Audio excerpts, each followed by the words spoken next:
under Clem Roland in 1996, and I graduated high school in 04.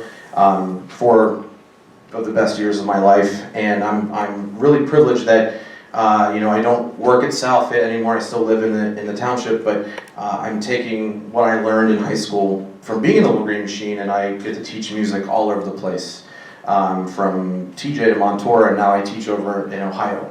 So it's great that what I learned from being in the Green Machine is something that's still a big part of my life, even though I graduated 13, 14 years ago.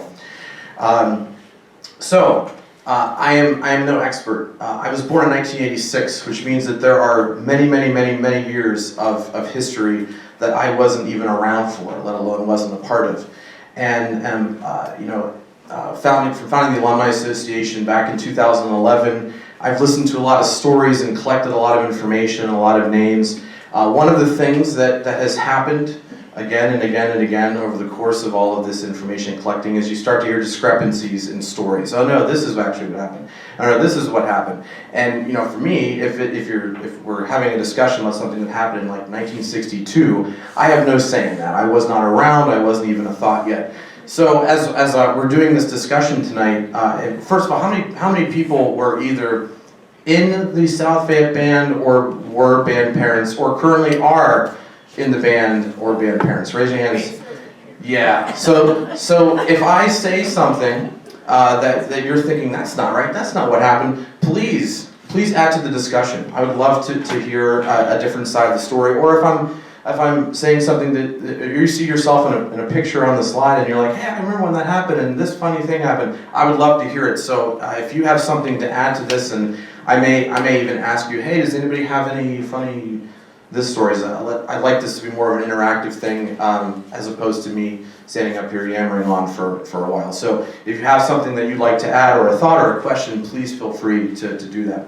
So in thinking about how to approach this, when Andrea asked me to do this, I was excited. I'm like, this will be really fun. And then I started it. I thought, this is so vast. How do you take 70 years of history and organize it and make it something that's cohesive? And I was thinking about my years in the band, and a memory that I had from my freshman year, going to the Hempfield Band Festival in the year 2000, this would have been September of 2000. I remember we were driving down there. It's a very long drive from here. It's like an hour and a half away. And I remember the seniors telling us, they love us here in Hempfield. They love us there. And I'm like, oh, that's cool, that's great. So we get to Hempfield, we get off the bus, we're unloading the truck. And anybody who's ever been in band knows that unloading the truck is it's a nightmare. So, seemingly 6 years later, we unload the truck. We get our stuff on, and we get ready to march into the stadium, because in your marching band, you don't walk. You march everywhere you go. And we march into the stadium, and when the audience there saw that we were coming in, they gave us a standing ovation. We hadn't played a note. Well, the drummers had, but like the band, all of us together had not performed yet. They applauded us. They gave us a standing ovation simply for showing up. And as a 14-year-old, I realized that I was part of something really, really unique and special, and that this didn't start that night. This didn't happen that day. This was something that had been there long before me, and something that started very, very long before me. And I thought about, well, what has made the band so successful over all these years. So my presentation is called The Evolution of Success, and I almost called it The Tradition of Success, and I changed it because tradition can be good, but I think sometimes tradition has a negative connotation, because tradition sometimes means that we're just doing something because we used to do it. Oh, well, we do that because that's what we've always done, as opposed to it being something that's going to push us forward. And one of the misconceptions that a lot of people have about the South Fayette Band, and I certainly had as a 14-year-old freshman, is that the band has never changed. Is that the format that the band has today in 2017 is exactly what it started with 70 years ago. And that is simply not true. If you took the band of 1948 and you took them in a time machine and you placed them next to the band of 2017, they would be really, really different. So my presentation is going to explore how the band has actually changed, but how that success and how the excellence has always been there through the years. So here we go. So there was a time before the South Fayette Band existed. It's hard for some people to believe that, but there was. Before the South Fayette Band started, the music program, the music that happened in the township was all from the South Fayette Junior Drum and Bugle Corps. This was sponsored by the fire department, which was located still located over in Cuddy. Actually, plug number one of the night is this book. If you don't have this book, this is a great book, which was put together by Charlotte Smith. Charlotte's back there. Hi, Charlotte. But on the front cover of the Images of America's South Fayette Township book is actually the South Fayette Drum and Bugle Corps, which is the band that predated the South Fayette Band. So these groups, and this wasn't just a South Fayette thing. This was something that happened in towns all across the country, because at that time music wasn't something that happened in public schools. Just wasn't new. We think of it now as something that's very vital and important, but and around the turn of the century, it just wasn't. So there's a picture there at the bottom. There's another picture here, and this is located near the old South Fayette High School. Yep. Yep, absolutely. And I think I got one more picture. Yeah, so this is this says 1947 on there, and if it was 1947, as we're going to talk about in a second, it would actually had to have predated the South Fayette Band. Marching through Bridgeville, maybe probably the Memorial Day parade, I would assume. And as we're going to find out, we say the band started in 1947, but the marching band actually didn't start until a year later. But when the band program started in South Fayette, that kind of eliminated the need for these junior drum and bugle corps, and they were eliminated soon after. Okay, so in the very beginning, and this is one of the discrepancies. The first band director in South Fayette's history was actually, from what I understand, his name is Mr. Rosa, and he was hired in the fall of 1947. And a lot of people, there's another name that most of us are familiar with. We're going to get to that guy in a second. But Mr. Rosa was technically the first band director. When the band program started, this was the guy who was hired. Unfortunately, Mr. Rosa passed away around Christmas time of 1947. And so the superintendent of South Fayette, whose name was J.S. McDonald, found Rosa's replacement at nearby McDonald High School, which now today would be Fort Cherry. And of course, that man was Mr. Dominic Zucchini. So who here was a student of Mr. Zucchini? More than ever. More than ever. Understatement, right, Chris? And of course, Mr. Zucchini was affectionately referred to as Sir, right. So Mr. Zucchini was born in 1922. He was from Stowe Township and graduated from Stowe High School, which today would be Stowe Rocks High School. He received his bachelor's degree in music ed from Duquesne. We're going to see Duquesne University come back a few more times today. And played in the U.S. Army Air Force Band during World War II, and was a great jazz trumpet player, really well known all around Pittsburgh for his jazz trumpet prowess. So Mr. Zucchini was hired. Dr. McDonald lured him away from McDonald, and that's always funny for me because I went to South Fayette at a time when right when the school started getting bigger, and our rival at the time was Fort Cherry, and that was part of Mr. Roland's way of encouraging us to do better. Was, what, you guys want to look like the Fort Cherry Band? And it's kind of funny to think that the Fort Cherry Band could be the one that did the play and dance all those years later, which is really hard for me to picture that, but that could have happened. So Mr. Zucchini came to South Fayette in January of 1948, and the band's first performance was in April of 1948. So the first marching season actually took place the next year, so in the school year of 1948-49. Now this is the thing that had a nice conversation with Mrs. Petrillo. There's Mrs. Petrillo over there. And this was something that I was surprised to find out just a few weeks ago, that the original South Fayette Band did not dance. That's right, they did not dance. So, Mrs. Petrillo, would you mind describing for us what it was that made the South Fayette Band unique during your years in the band? I don't know if it was unique. but it was a miracle that we could play. And we thought we were great. I'd love to have a record, or maybe better we don't have one. But we thought we were going to catch me out, you know. And the summer, I can remember us in Morgan School in the gym. He would take us around because we had to learn to make the pivots, and we did that all around the gym. We did not dance. We were lucky we could do that and make a line, you know, keep it straight. But best years of my life. So humble beginnings, and that's, you know, something interesting to think about, that it's not like, you know, we see the band today or the band from my years or the band from other years and we think, oh, this is the way it's always been. And it wasn't. It started off very humble.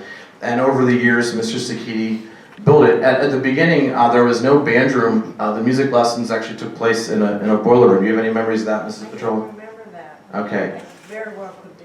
Yeah, I remember reading that somewhere in a newspaper article somewhere. I think it was someone told me they had to wear their winter coats when they took their lessons because it was so cold in there. So. But we had a room off the stage that I remember. Okay. And you're looking at the stage, it was to the left of it. That's what I remember. Okay. Mr. Puff gave lessons. In the boiler room. Downstairs. Really? Yeah. Mr. Puff.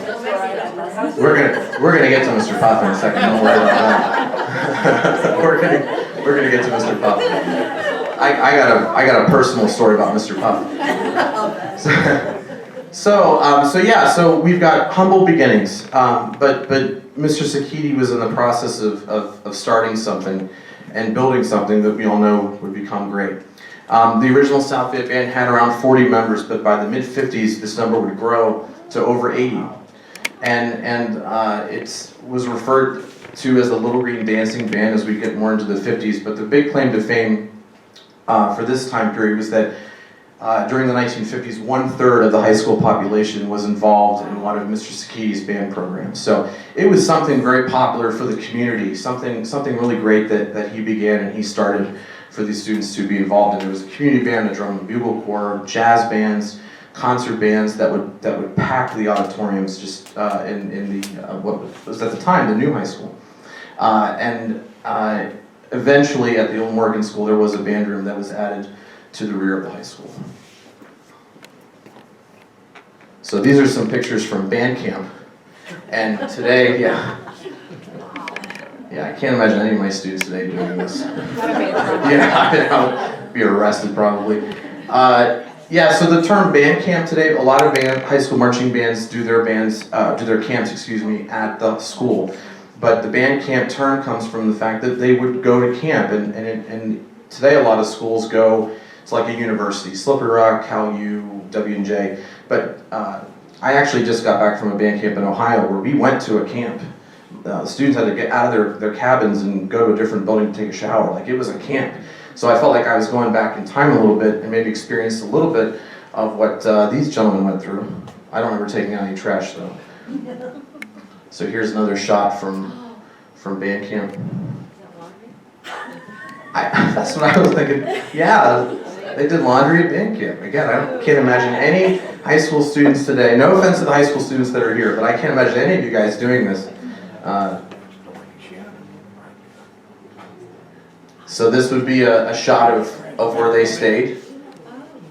See all the Camp Buffalo, correct, Mary Lee? Camp Buffalo. This one's from Camp Buffalo, but earlier than that, they went somewhere else. I can't remember. Okay. Camp Buffalo is Somerset, but this is Camp Buffalo. But the earlier ones, I don't know where they went. Somerset. That was Somerset? There wasn't a name to it? I think it was like camp number 4 or something like that. Well, that's from camp number 4 then. Camp, I don't know what it was, but like they were CC, Yeah. conservation work camps. Here's a nice shot of them practicing. Those look like some younger members there in the middle playing the trumpet. And perhaps this person on the side, maybe he's kind of watching over them and helping them through maybe what looks like might be their first steps. Right. Yes. I do have a story of this picture. Yes. That is Dave Aliseski, the tall kid.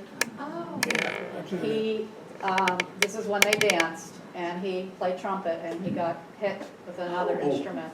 and split his lip open so he couldn't play for the rest of band camp. Oh. So, there you go.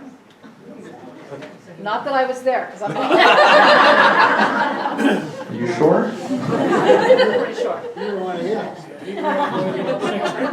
60? 1960, he graduated.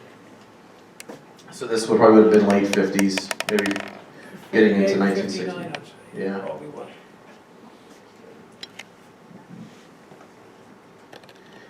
This is Bill McClavick. Yes. Yeah. This would be his rookie year. You can see on the side there, September of '56. And this is not just a really cute picture of Bill McClavick, but it's also a great shot of this was the band's first uniform. And you can see that, like many band uniforms of the day, would have been very militaristic in style. This is where the marching band really came out of, was out of the military. We can trace that back all the way to the colonial days. And so a lot of marching bands, both high school and college, would wear a military style uniform. And this was the uniform that they would use all the way until the early 1970s. And you know, the shelf life of marching band uniforms today is about 10 years, and we're going to keep talking about the uniforms as we go along. But to think that this was late 40s, early 50s, all the way to the 70s, that's a really long time to have the same uniform year after year after year. Another nice picture of Mr. Zucchini. Chris, I always think this picture looks a lot like if Michael had long hair. This would be Michael right here. Yeah, quick story, you Yeah. guys have all told me this. You said the spring of '48, my mom and dad got married August of '48. Oh wow. And the following fall, they must have been married already. He told everybody that that was his sister. I don't know how that, everybody has told me that. Well, I'll tell you, the first time she visited Morgan Building, he asked me to go out and sit with your mother. Was entertaining us all.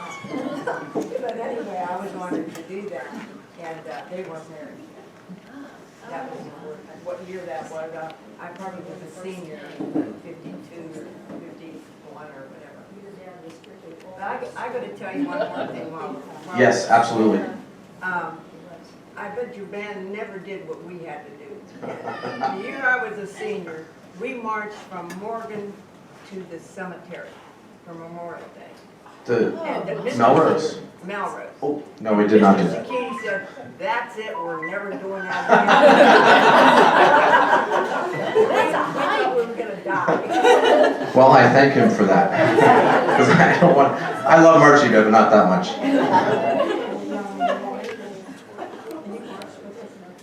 So as we move through this, I'd like to take a pause and talk about what was successful in each era, because as we'll talk about this, it changes. And I think the success of the Zucchini era is pretty obvious. It was the beginning. I mean, it was the inception of something, and it grew both in numbers and in creativity. And what the band did changed a lot from the very beginning until when Mr. Zucchini left. And it was also something to do. I mean, it was something that a lot of the students in the school gravitated towards.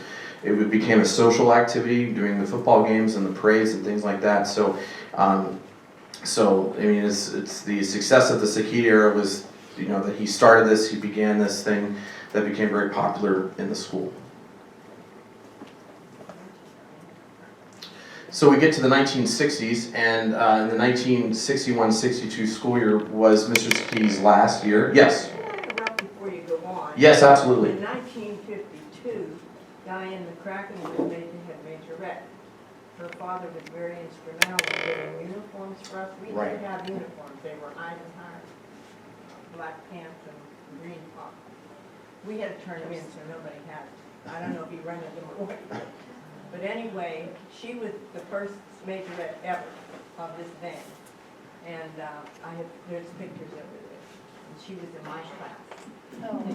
I would imagine Marshall will probably be talking about Dan. Yeah. I'm No, sorry. totally okay, She absolutely. was a girlfriend of mine, and so I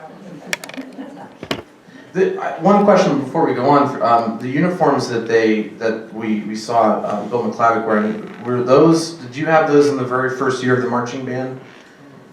far as I can remember, it's a long time, with Eisenhower, you remember Florine? We had Eisenhower jackets, the short Eisenhower jackets.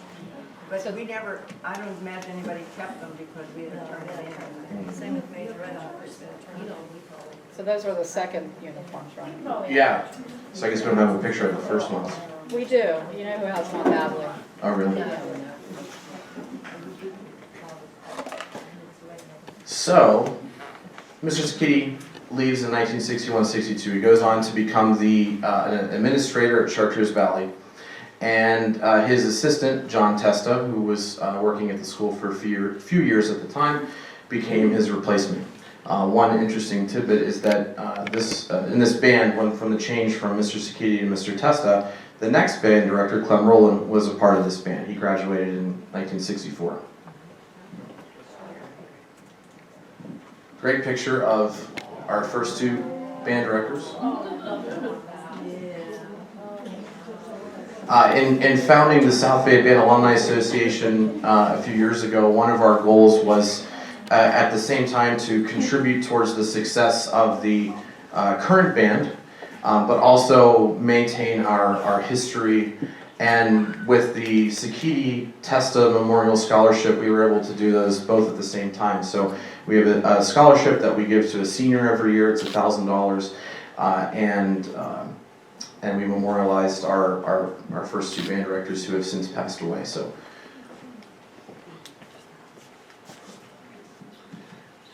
Mr. Testa was born in 1930. He was a piano player. He also received a degree in music education from Duquesne. He was also a singer who sang in the St. Patrick's Church Choir. And his daughter, Connie, is currently a music teacher. She teaches elementary band in the West Jefferson Hills School District, which many of you may know as Thomas Jefferson. So Mr. Testa began his tenure. Yes. Yeah, absolutely. I think I can. Brian. He was also in the Army band. Mr. Testa. Did not know that. He was also. You're welcome. And his middle name's Dominic. Is it really? Whoa. Today's St. Dominic's Day. And Wow. also National Piano Day. Whoa. If it's National Band Directors Day too, something weird's going on.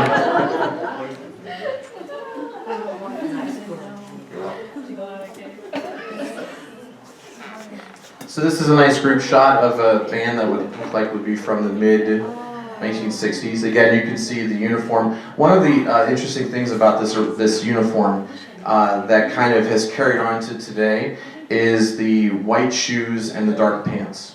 And that is actually very unusual in today's marching band. Most marching bands today, their shoes and their pants are at least a similar color. They might not be the exact same color, but dark or light. And that's because most marching bands, you don't want to see the feet. You just want people to float and glide around. Well, that's not South Fayette at all. We want to see the feet kicking high up into the air. So that was part of the design of the original uniform that still is around to today. We see also a white stripe that went down the side, which is great to see. If people are at the side here, you can see their legs moving and whether or not they're out of step, which is why it's important to make sure that you're in step.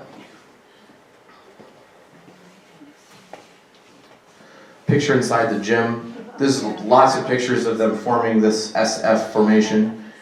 This is in the, what was at the time the new high school, which is now the middle school on Old Oakdale Road.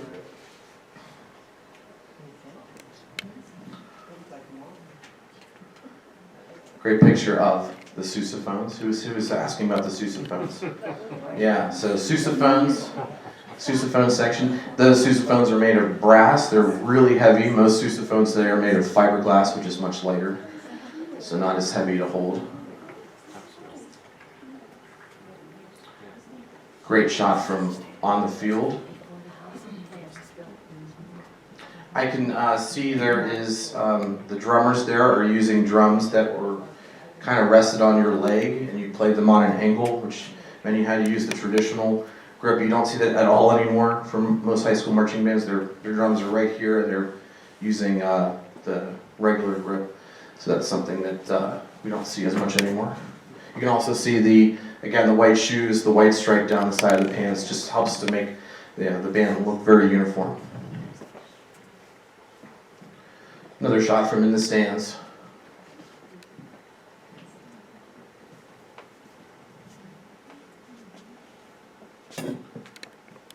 Some low brass members here.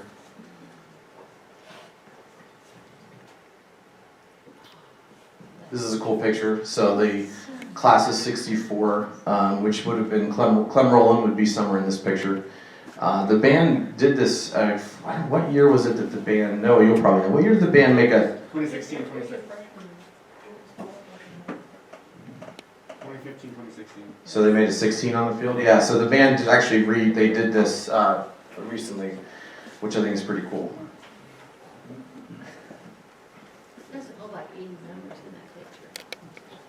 Yeah, I think, It looks smaller. let's go back a second. Looks like maybe 45 that they used to have with Mr. Testa. Yeah, They had a smaller band when Mr. Testa was. right, yeah, it did go down a little bit, especially when we start getting into like the 80s, it went down Yeah. numbers-wise a lot. This is a cool picture of a dance move, some kind of a choreographed move they're doing, and one of the things I like about this picture is that you see the majorette is doing a similar move, and I'm sure Marshall will talk about this more, but sometimes the majorettes are doing their own thing, and sometimes they're kind of in uniform with the band. And this is an instance where they were doing something at least similar to what the instrumentalists were doing. This is on our table. There was an album that was cut from the 1966 spring concert. And actually one of our alumni, Chuck Jacks, took the record and digitized all of the music, and so we can actually listen to it, and it sounds amazing. I mean, I listened to it, and being a music educator, and I've listened to a lot of high school bands, and it is just really, really good. It's amazing what he was able to do from a relatively small school back in 1966. So we move into the 1970s, and at this point, the name The Little Green Machine was not a thing, and that's why when we started the South Fayette Band Alumni Association, we chose to keep the Little Green Machine name out of it. Only because if you graduated before the 70s, you might not identify as closely with the Little Green Machine as someone like me would, who when I came into the band had been around for a very long time. But the band was playing their football game, and Patricia Ainsworth, who's the mother of Mary Lee Ainsworth, who's sitting over there, Patricia was the superintendent's secretary, and she saw the band play, and she said to Mr. Testa that his band looked like a finely tuned Little Green Machine. And I like how you gave that to her. You didn't. I was like, it's okay. I thought you were giving it to her. I'm going to try that move next time that happens to me. That was good. It's a new phone, and that's the first time I've ever rang. Hey! I thought we were all here for that. That's great. But yeah, so finely tuned Little Green Machine was the phrase that was uttered, and since Mrs. Ainsworth was also a freelance writer in the South Fayette and Bridgeville area, she was able to the name was able to spread very quickly, and soon the name became official. Most high school bands are either named after their mascot, so for example, the Thomas Jefferson Jaguar Marching Band, or they have some kind of a pride thing, the pride of Quaker Valley, the pride of wherever, and we are the Little Green Machine. It's very unique, one of the many things that makes our band unique. In the 1970s, a really important thing that happened was that the band played for Game 1 of the 1971 World Series against the Orioles. That's a really, played the national anthem, really great thing to be invited to. And this also was the decade when the band stopped going to the away band camp. And they started having a camp that was at the school, and it lasted 3 weeks, which is actually something, even though it's changed in format a little bit, that's very similar to what happens today. So that 3-week period, for those who are here and don't like those 3 weeks long, you got Mr. Testa to thank for that. So, and then in 1978, the band also entered into an exchange and went out to Hillsborough High School in New Jersey, and was kind of a official / unofficial band trip of sorts where they got to go to New York City and see what life was like on the East Coast. Unchaperoned. Unchaperoned. Oh man. Mr. Testa boys. Oh, yes, Chris. Everybody raised their hand that was on that truck. Oh man. All right, it's story time. What do we got? No chaperones. Come on, you gotta have something. Boys bus and a girls bus. They, Separated. the people in New Jersey, they just thought that was unbelievable. There was actually a boys bus and a girls bus. Yeah. And you stayed with families took you in, and everybody kind of spread out. They were really partiers, and we were like, Little culture shock. yeah. Mr. T was sort of like, no, you guys know. He didn't even go to sleep. He stayed out in the hallway. Yeah. He and Mr. Different, Cox. different cultures, Yeah. very different cultures. Yeah. I have a picture of Mr. Puff in palm shorts. I don't think you'd appreciate that though. That's okay. I want to see it.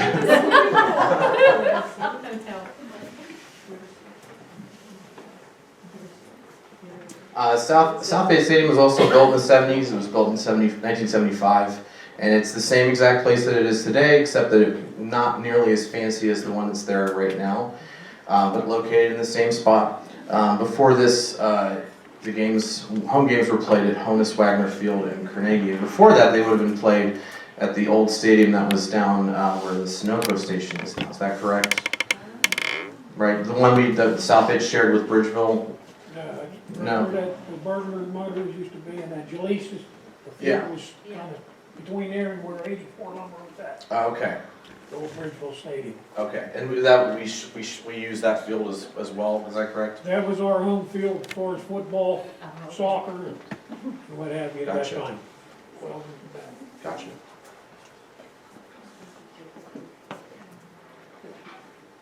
Just a picture of a rehearsal. I remember one of the cool things about the South Bay Band is that even if the football field isn't available, we can practice pretty much anywhere. We didn't really use the hash marks. I think that you guys use the hash marks now, don't you? We didn't use them back in the day, and so actually I didn't even know there were hash marks on the field until I became a band director. And, oh, we use those things? Okay, that's cool.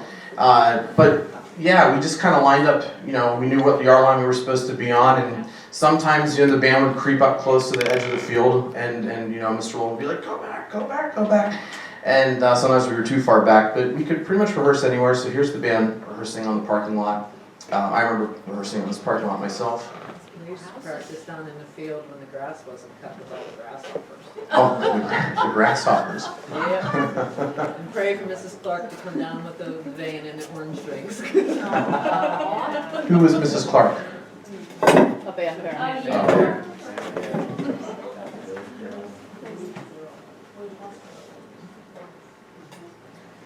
Here's a shot from a game. We see the new uniforms. I'm going to get to those in a second when I get a better picture, but the band got new uniforms. Marilee, was it 1972, 71, 72? Bob, do you remember? When they were white. Before me, that was 73 was my rookie year, so it was before me. I think it was 70, 71. Okay, so 70, 71 we get the new uniforms, and we're going to see those in a second here. Okay, so anybody have a good Mr. John story? We may want to explain who Mr. John was, because quite frankly, I still don't understand who he was. Well, do you see that cane he's carrying? Yeah. Every year at the end of band camp, the senior boys would put a notch in the cane, right, Dave? Yep. But that cane he would use if you weren't exaggerating, if you weren't picking up your legs. You knew it, because he would whack you on the legs. If that happened today, the parents would be all over Mr. John. Mr. John would wake us up at band camp. This is Aaron. Yeah, he would wake up at band, all the guys up at band camp every day with a gentle tap of the cane. How gentle was gentle? It was gentle, but it was, Jimmy was there. It was a well-placed tap. See, if I did that today, I'd be in prison. They'd put me in jail. You could not get away with that today. Yeah. But then the other thing he would do with that cane is practice, and he would always come to band camp with Mr. T. He would line up and he would make sure you were covered. He'd hold that thing up. Oh, yeah. And you would cover on his team. Oh, so And he was from the Rocks too. Yeah. Yeah, I was gonna say, he was from Still He was Rock. still on that makes sense. And his last I worked name, at So Rocks, I know all his about last the name rock. was Castelluccio. What was it, Mary Lou? Castelluccio. Oh. So all the Italians stuck together, right? That's right. Oh, no. Rookie year, Mary Lee? Mary Lee. Yes? Chris. So now we not only is this a great picture of Mary Lee Ainsworth all the way on the right, this is also a great shot of the new uniforms. Yes. Yeah, so, and this was a style that would, even though the uniforms would change, this is a style that really remained until just a couple of years ago. There's really three components. You got the white shoes, of course, so we can see the legs moving. We have black pants, and these pants had a green stripe that ran down the side. And then there is a green jacket with a white overlay that went over top. And we see there's a stylized SF on the front. And on the back, there was I don't think I have any pictures of it, but there's a lion on the back. But Mary Lee has her uniform that's sitting over at the table that after we're done, if you want to go and check it out. And Ryan, don't forget Chris in the center. That's a. Where's Chris? I didn't know Chris. Oh, I see her now. I wanted to add, Yes, Chris. we were only 12 years old, getting picked, most of us there in our grade, coming out of 6th grade. Get out. 7th grade. That's how young we were, and how disciplined we were. And I was 17, and all my majorettes. On the end of the long hair. Oh, there's Mary Lee again. I never married me like that. What makes it the clarinets out of the room? That's a good question. I believe that would have happened, were there clarinets in your, no, so it was before you then, okay. Yeah, so the clarinets were taken out of the band because when the band got so small, the clarinet just is not an instrument that projects really well on the field. And so Mr. Testa would have students switch from clarinet to some other instrument so that the small band could sound really big, which we're going to get to that in a second. I still play clarinet in 79. Oh, you played clarinet 79, so probably in the mid-80s, I would imagine that was probably when that happened. He kind of toned them down. He would go down flutes and clarinets and say, horn or trumpet, horn, but we had some, Mhm. but not a lot. Because I refused. I was like, I don't know any of them. This is cool, this is a band banquet program. Cute. Yeah, so has all the names of the senior class there and also their show that year, Beatles, Mancini, and Broadway. Is anybody here in that? Well, a lot of you are probably in that band, right? Yeah.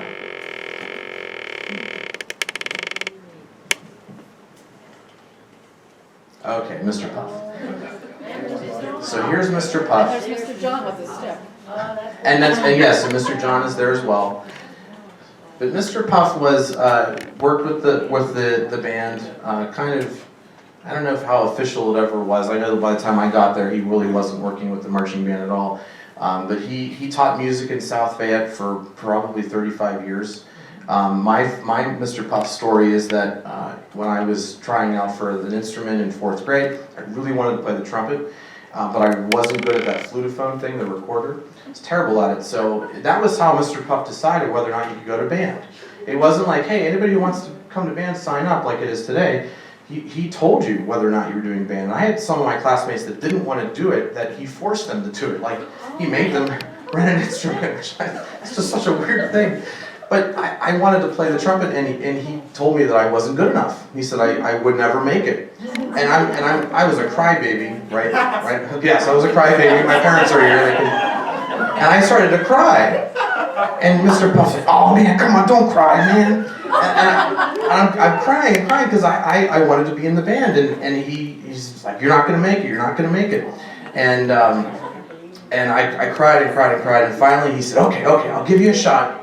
But just so you know, you're not going to make it. So when you fail, don't come crying to me." And of course, I still play the trumpet today, 21 years later. And every time I do see him occasionally, and when I do, I always make sure I remind him, "Hey, I'm Still playing that trumpet, Mr. Puff. Oh, Wolf, you always get me with that one. That's exactly how he talked. So he was my elementary general music teacher from kindergarten through 6th grade. So Mr. Puff was around. Here's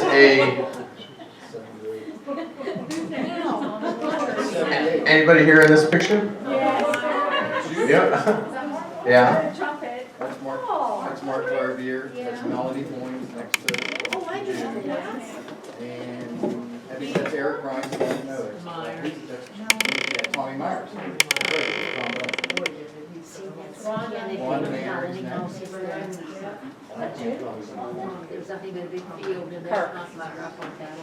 Kirk Clement. So it seemed like it was a tradition for the seniors during senior show to 86 the overlays and wear the green jacket as a way to stand out. Is that correct? Yeah. You can also see in this picture on the sleeve that there's a S Fayette that's on the black band that goes around the sleeve. So.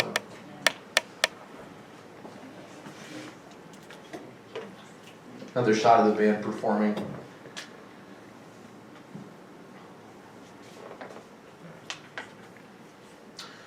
So now we move to the 1980s. And in the 1980s, we have South Fayette's first ever band festival. Who was in South Fayette's first ever band festival? That was our class. Yeah. So South Fayette had a stadium that was built in '75, but did not have lights until this year. So this was the reason why South Fayette never had one before. So this was the first ever. And now the band also in the same year traveled to Norfolk, Virginia for the NATO Azalea Festival, which is, I've actually been a part of that. It's really cool. It's a big parade, and it's there's not just high school bands, but also, military bands from all over the world that participated in it. So this was South Fayette's first, I would say, first official band trip to go and perform somewhere. And then a couple years later, they were asked to play at the World's Fair in Knoxville, Tennessee. So here's a program from the first ever band festival, which was drawn by your mom, right, Mary Lee? Oh, she clip art. Okay. Clip art before there was clip I'm art. not sure she'd be real proud about that. Class of '81. Chris, I know that's you in the front. There's no escaping this one. And they dyed the white uniforms. Yeah, can you talk about that? Why did they dye the white uniforms? That money, I guess. You have, okay, we'll save that for Marisha's presentation. So I have to pick the military strap and the pom-pom thing. Yeah, I think it is. Here's a cool shot of the band doing a move. Very non-traditional marching band move. You would not have seen a lot of Big Ten marching bands doing something like this. You'll notice that really nice turf. Yes, right. Yes, Kristen. It's got from the taxes below. Taking off the jackets for this uniform? I have no idea. Did your class do that? You did? The seniors do. Seniors. and I did take the overlays off. They do that today? No. Or they did Back back then? But it was senior recognition. Senior recognition, I was always. Okay. They did wear the overlays, so you could spot the seniors. Yeah, a lot. Yeah.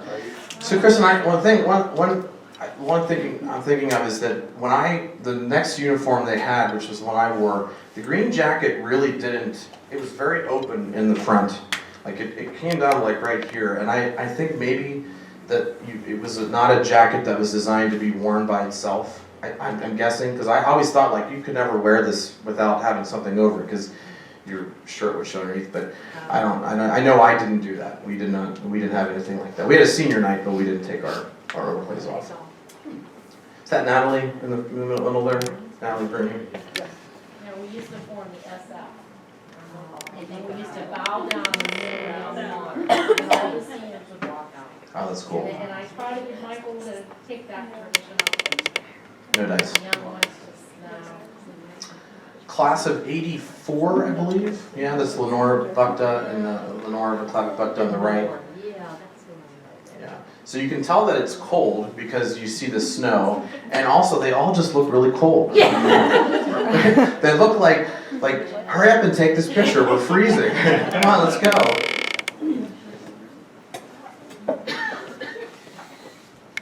I believe they were doing a little Dixieland thing this year. This would be at you can see in the background the KOs. This would be the Keystone Oaks Band Festival, probably mid-80s, early mid-80s.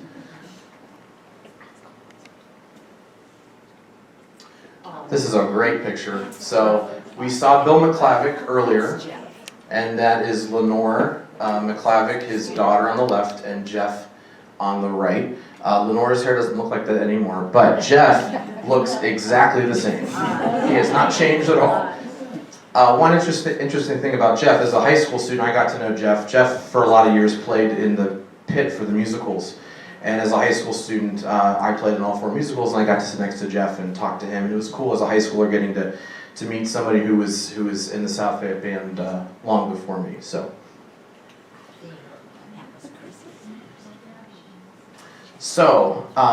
the success of the Testa era, and I meant to put actually an S after that because one of the things I think that when we think about the success of the band today, Mr. Testa was the band director in South Fayette for 28 years, which by today's standards is an eternity. It is very rare for one director to stay at a school for their entire career, which is exactly what Mr. Testa did. You just don't see that anymore, and the opposite of that, which is when you have some programs, they get a new director every other year, those programs suffer greatly. And Mr. Testa staying for all that time, I'm sure that he had opportunities to go elsewhere and maybe go to a bigger school. Maybe, anything specific? Oh, really?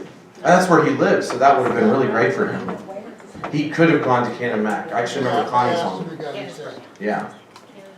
So anyway, he wanted to, his longevity as the band director really was a huge contribution to laying the groundwork. By the time that he was done in 1990, the band had only had 2 directors, and that is so important to the success that the band has today, because these 2 men laid the foundation for the success of what the band had. So a big success of the Testa era was just him being there for 28 years.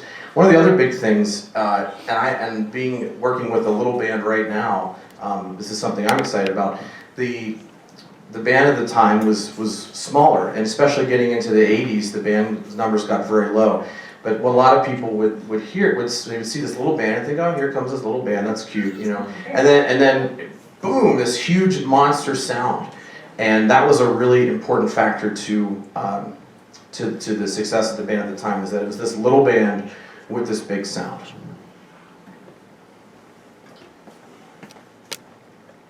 So we get to the 90s, and Mr. Testa retired at the end of the 89-90 school year, and he was replaced by his and Mr. Zucchini's former student, Clem Roland, class of '64. And Clem has told me this story, that when it was announced that Mr. Testa was retiring, a few alums got together and said, you know, someone who's an alum who knows the program should probably take over, and they all kind of decided that Clem should do it, and Clem called the school and got Carol Hunsinger on the phone. Carol was also a class of '64 alum. And when Carol heard Clem's voice, she went, oh my God, do you want this job? And Clem said, I think I do. And she put him through to Dr. Carr, who was the superintendent at the time, and Dr. Carr picked up the phone and said, you want the job, it's yours. Now, I'm about to start interviewing for jobs in January, and I hope it's that easy. I know it won't be. I hope I get to just call the superintendent, hey, you want the job? Yeah, okay, good, you're hired. But, you know, that's surely a sign of how the times have changed in the last 27 years. So Clem played in the South Fayette band from 1961 to '64. He missed his freshman year because he broke his nose. I believe he was playing football, so wasn't able to play in the marching band his freshman year. But graduated in '64, received a degree in music education from Duquesne University. He actually started his career at Montour. He taught there from 1968 to 1990. Spent his first 12 years or so in the junior high at Davie Williams, and then eventually became the high school band director in 1982. His brother, Paul, was in the band in the late 40s and early 50s. His wife Karen was also in the band with him, and his sister-in-law Florine, who's here. Hi, Florine. She was also in the band.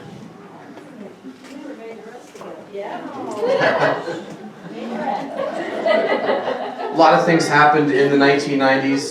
The Green Machine was started to get invited to a lot of Steelers games. There's a great story about the band playing for an event that Chuck Noll was at after he retired. I believe he had just been inducted into the Hall of Fame. And Chuck Noll was allotted like 5 or 6 minutes to speak. And when he went up to talk, he got up to the microphone and said, "Thank you, Pittsburgh," and left. And so the guy who was in charge of programming the pregame ceremony turned to Clem and said, "You're on." And Clem turned around to the band and called out a tune, and just like they were on a jazz set, they played it. And that was one of the cool things about being in the band with Clem, is that we were always able to do that, kind of pick up songs on the spot. I remember in the end of the seasons, a lot of times we wouldn't know the tunes we were going to play until right before. Like, all right, let's do this song, this song, this song. Okay, go ahead, go. And we would go and play the songs. The band also started traveling to Disney World, which they still do today. They were televised on ABC's Good Morning America in '94. In the 90s, we also saw the band go from marching 8 to 12 to 9 to 12. And also bringing it back to the community, the band performed at the groundbreaking ceremony for the new high school in 1999. So here's a great shot at Three River Stadium. And we also see the band wearing the new uniforms. I think I got some better shots of this, so we'll get to that in a second. But here's the band playing at a Steelers game. This is at the Indianapolis 500. You can really see the bank, the track. It's hard enough to dance and play. Then you gotta add that. Yeah. I can't imagine how difficult that. I keep going forward, you know. He's 30. Do you know what year? The mid 90s. I don't know exactly what year, but it looks like mid 90s, mid to late 90s.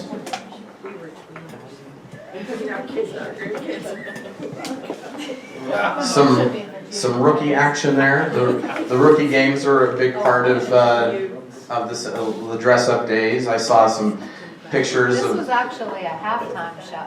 Oh, really? Mr. Testa allowed us to dress up for halftime, and my mom has a shot just like that. That's Heather McColl, and we all wore different costumes at Chartiers Houston. That's awesome. It was Halloween. Oh, okay.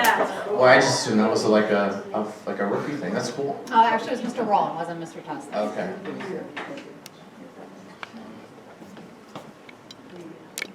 Here's a nice shot, mid-90s, of the band marching in Magic Kingdom in Disney World.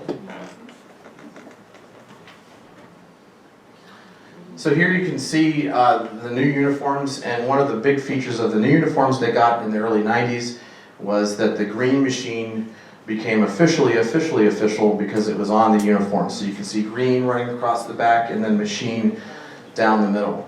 Replacing the line that was on the overlay before. But when Mr. Roland designed the new uniforms, he really kept the same kind of general concept of the white shoes, the black pants, a green jacket, and then the overlay.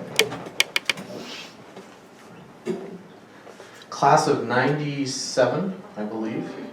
And now you can also see the front of the uniforms. The green stripe became black. And the SF got a little bit of a redesign. But interestingly enough, the majorette shield looks like it's the old SF.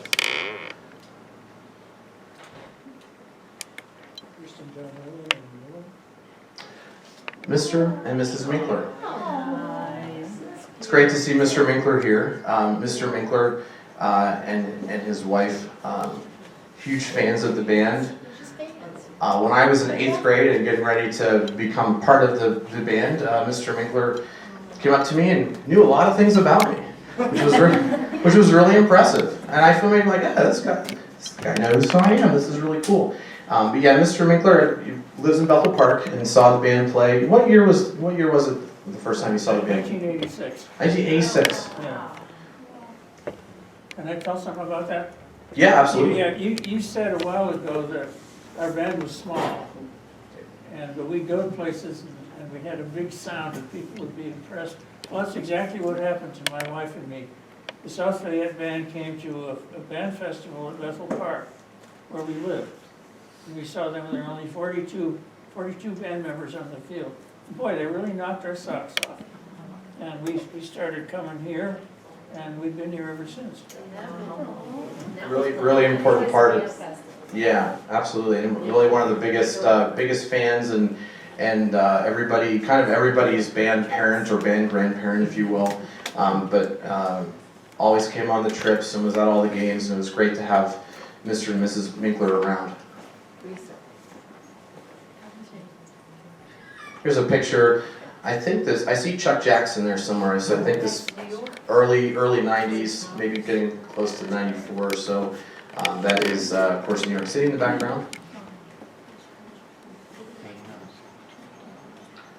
This is a great shot. Great example of how to get the horns up and how to... Honor your friend.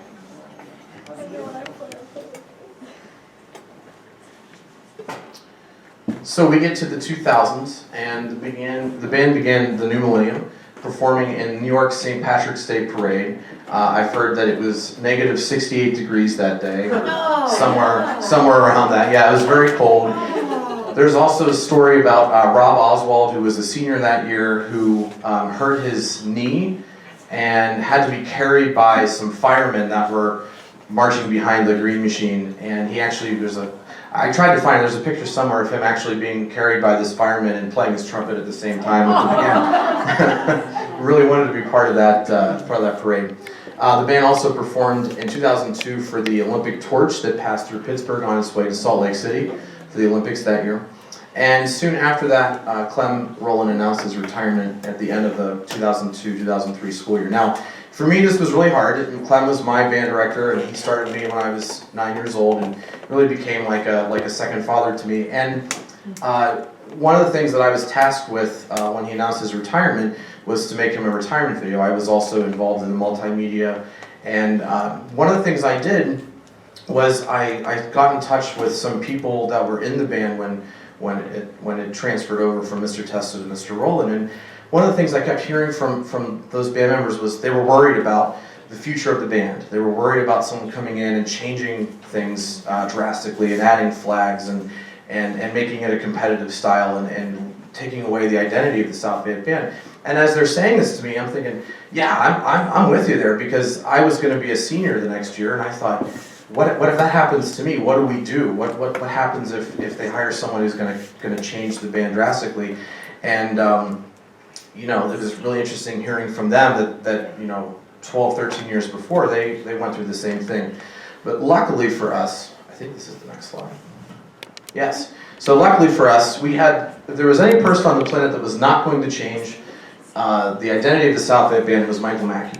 Because Michael Mackey not only was a former member of the Green Machine, graduating in the year 2000, but he's also Dominic Zucchini's grandson. So if anybody was not going to change the band, it was him. So it was a great, big sigh of relief for us when we heard that Michael was hired. Michael also received his degree in music education from Duquesne University. And he actually began teaching at South Fayette right after his graduation. He was 21 years old.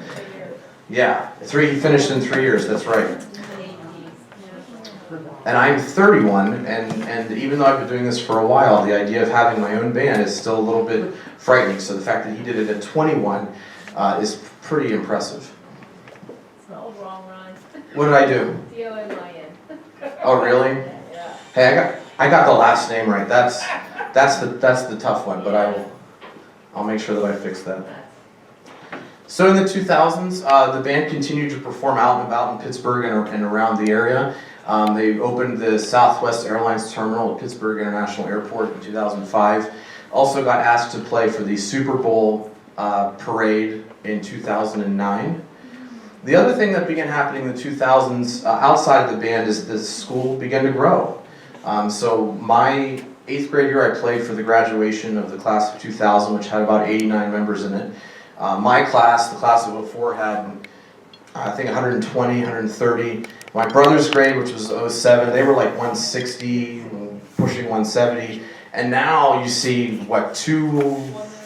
Yeah, 220. 220, getting really, really up there.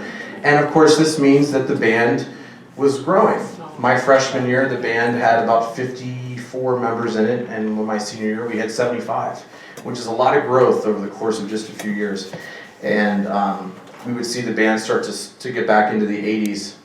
The number, like 80 people, not the 1980s, but the 80 people in the band by the time we get to 2000. Okay, that's me. I put the picture of Mary Lee in there from her rookie year, so I had to put mine in. Yeah, I still make that face a lot, mostly at my students when they say something absurd. I think this, I'm not 100% sure, but I think this was taken at that Hempfield Festival that I mentioned earlier. I'm pretty sure, but I'm not 100%. That uniform, by the way, was really difficult to put together. I had those uniforms for the very end. They got new ones right after I graduated, and those took like 3 bobby pins to put together, and I couldn't do it myself. I had to get someone to help me. This was taken on September 15th, 2011, which of course was just a few days after the terrorist attacks of September 11th. This was a day band festival because the Whippeal decided that all the Friday night football games would get moved to Saturday night. And so we had to have our festival in the daytime. And this was all the bands that were there playing God Bless America together at the end. I think that is the Shaler band that is to the left of the Green Machine. And I know that's the Stowe Rocks band that's on the right. This is a great picture. 3 of my friends that I was in the band with, the guy in the middle is Ian Hughes, and he's currently the band director at Riverview High School. That's Tim Callander on the left and Steve Jacks on the right. This is a picture from the torch coming through Pittsburgh for the 2002 Olympics. We were in the big parking lot between the Heinz Field and PNC Park. That is Andrea on the right. Yeah, that's Andrea Mackey. So Michael's sister.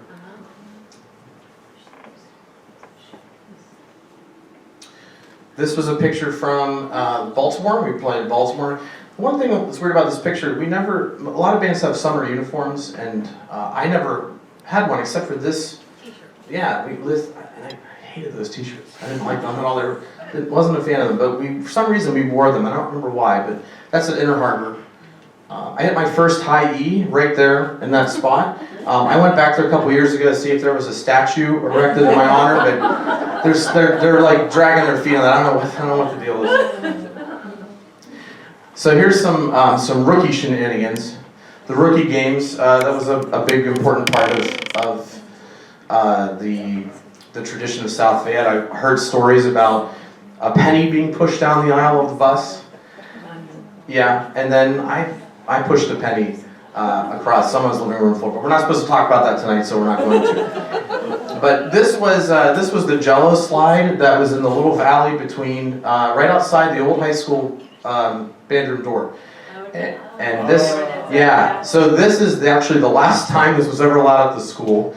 We got in trouble for this one. That is my classmate Ryan Moore on the left going down the slide. It was a good time. I don't know what the big deal was, but it was a great way for the freshmen to bond and get to know each other and embarrass ourselves in front of each other. And it was Jello and a couple other things too.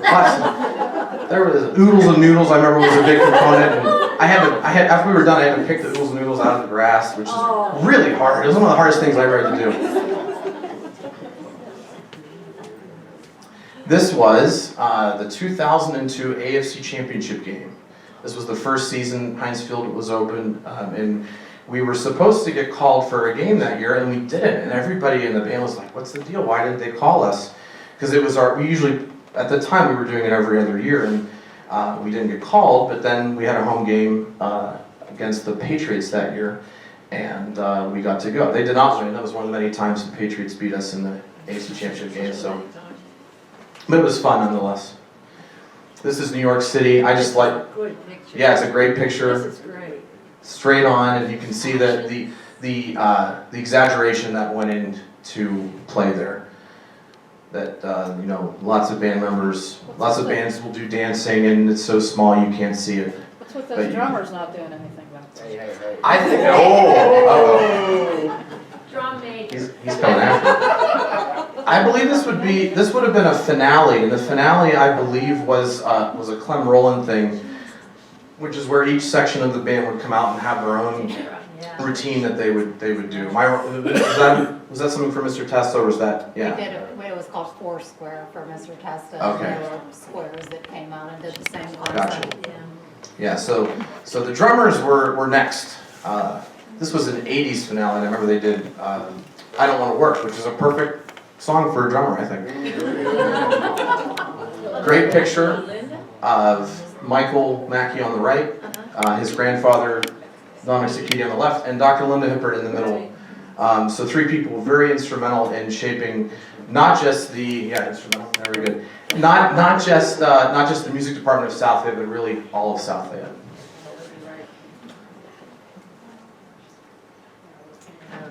This is the front. You can see a little bit of the front of the new uniform. So one of the things that happened around the year 2000 was that the black became not a color to be used in South Fayette for anything.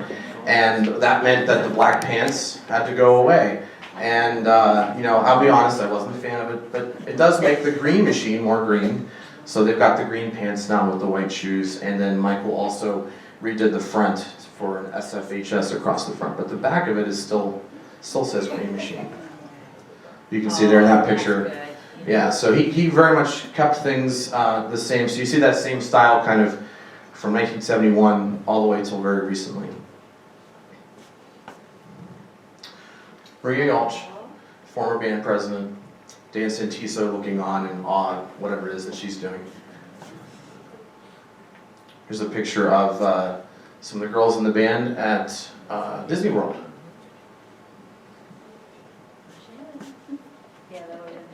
So, just because Mr. Roland and Mr. Mackey were both in the band, well, not a short amount of time, but maybe not as long as Mr. Testa, kind of combining the two of them into one era, and just, the success of the band at this time was really, I think, two things. One, that the band started to become more popular outside of the township. We're traveling more, playing in Steelers games and getting a little bit more attention, not just from inside the community. Not that we didn't get that before, but I think it got a little bit bigger with these two. And the other thing too is the growth. We see the band growing again. We see, the band going from 50 to 70 to 80 all the way into the 90s, and the Little Green Machine not being so little anymore. So in 2000, at the end of the 2010-11 school year, Michael Mackey announced his I put retirement. I meant to fix that. He did not retire. He definitely didn't retire. He went to get his doctorate at the University of Pittsburgh. And he actually just finished it just this past semester. So he's now Dr. Michael Mackey. And he was, it was interesting because when Clem retired, there was no obvious replacement. But Miss Erin Carranza Wood was hired a few years before Michael's resignation. And she was his assistant in the marching band. So she took over for Michael after he left. So, Erin graduated from Seneca Valley High School, and as you can see, she did not go to Duquesne.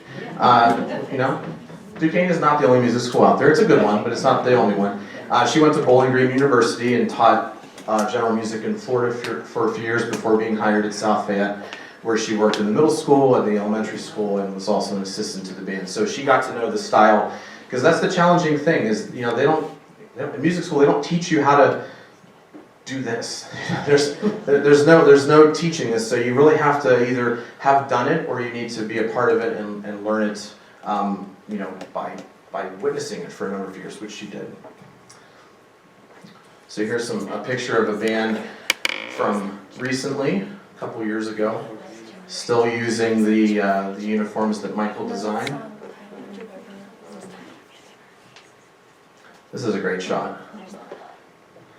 They're not supposed to do this, by the way. This is not a sanctioned band activity. That's Fayette Township, because I believe that's Brian Kelly. Yes, it is Brian Kelly. Yeah. Yeah, I got this off Facebook, and it says something about BK, so yes.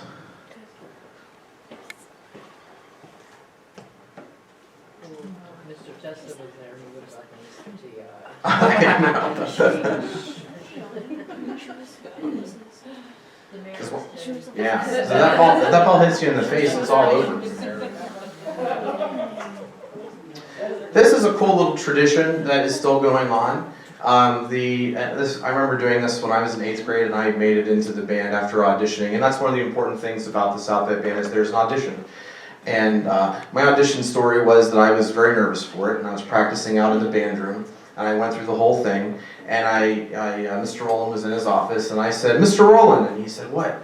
And I said, I'm ready to audition." And he said, "I heard you, you're in." It's like, oh man, man, my heart was just beating 1,000 miles a minute. But when you get into the band, when you pass your audition, you get to write your name up on the board. And I remember doing this, and before I went back to school, I worked as a sales rep for Johnston Baws, and I took care of South Fayette's rentals and repairs, and it was cool to come in every week and see how many more names come up. This is the class, I believe, that just graduated, am I right? Yeah, so this is the class of 2017 that just graduated a few months ago, and this was when they were all freshmen. Shot from the Memorial Day Parade.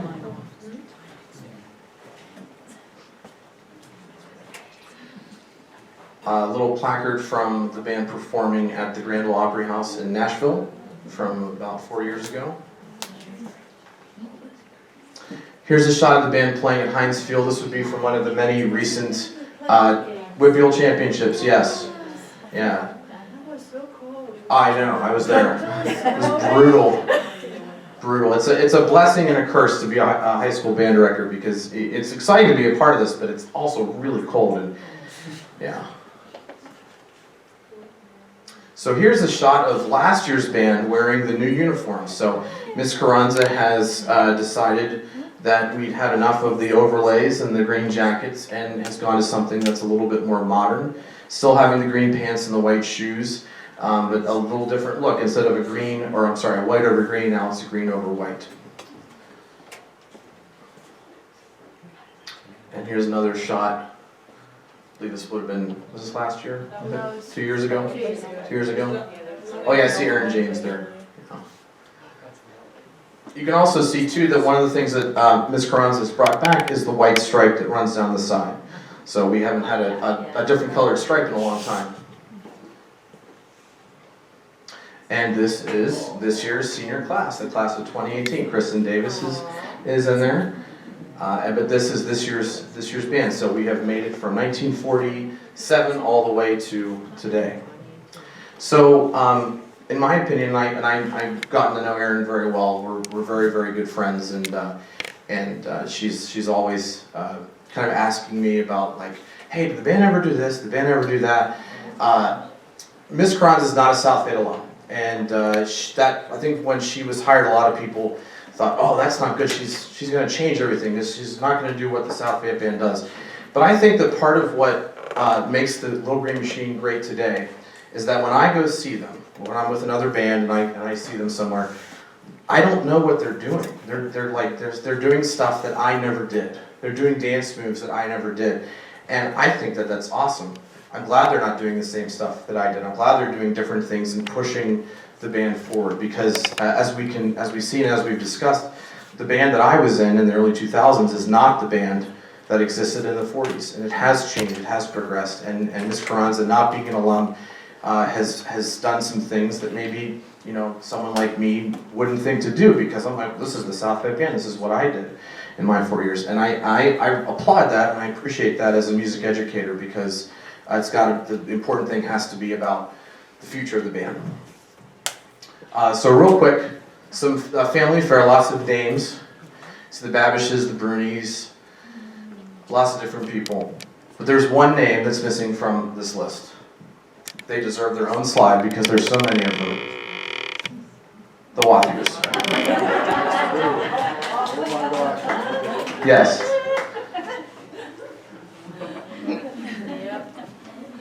So, yes, I have reached the end. So thank you to all these people who helped me to put this presentation together. I thank you all for being here. And at this time, I am happy to pass this off to Marcia McFalls, who will talk about, are you jumping in, Andrew? Thank you, Ryan. Appreciate the effort you put into your presentation. Thanks for being with us.